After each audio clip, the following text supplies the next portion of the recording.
Yung magandang araw mga ka-project. Andito na tayo uli sa shop at tayo pumasok na. Ngayon, meron tayong gagawing isang Weibo na 100 na wiring at saka RFI rider. Yan.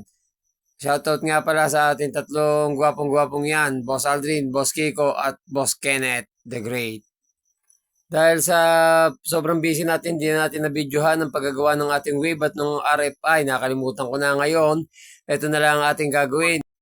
Ang smash na nagpa-convert sa disc brake yan. Ngayon, napalitan ko na yan ng outer tube. Kaya ngayon, nilalagyan ko na lang ng pork oil. Yan, natapon pa, sobrang kadaldalan. Una kasi, ang kwentuhan, bago ang gawa.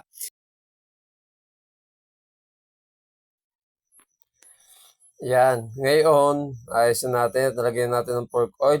Lalagay natin ngayon ng spring niyan.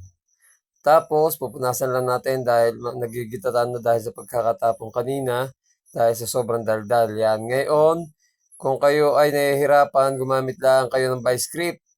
Ang gagawin lang natin dyan, itutula sa vice grip, huwag nyo munang pipisilin. Tapos, ilalagay nyo lang ang unlock. Yun, yung bilog na pinakalock na yun. Ngayon, pagkalagay niyan, itutulak nyo lang siya para lumubog.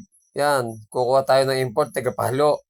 Pagka lumubog na yan, yun, pipisilin mo lang sa vice grip at ilalak. Ngayon, ilalagay na natin yung pinakalock niya. Yun. Tapos, tatanggalin na natin yan. Di ba? Easy. Para hindi nahihirapan ang ating buhay.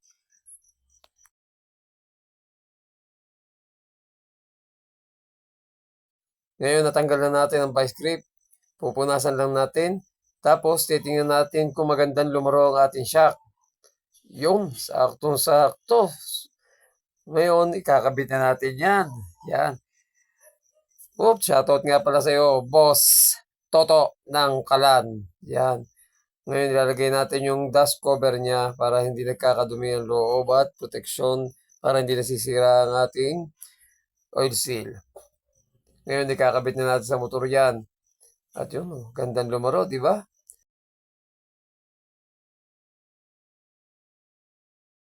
Yan. Ngayon, tinanong natin ang ating may-ari ng motor kung ganong kataas ang gusto niyang sukat. At nasagot niya sa akin, kahit ano na daw yung sukat kasi i-adjust na lang ang pagkikinabit na niya ang flarings. Yan.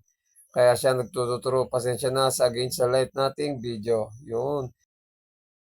Ngayon, nilalagay natin ng isa pa. At itong isang ito, yan, sinusukat natin kung pantay siya o hindi. Kaya ako sinusuot ang ehe.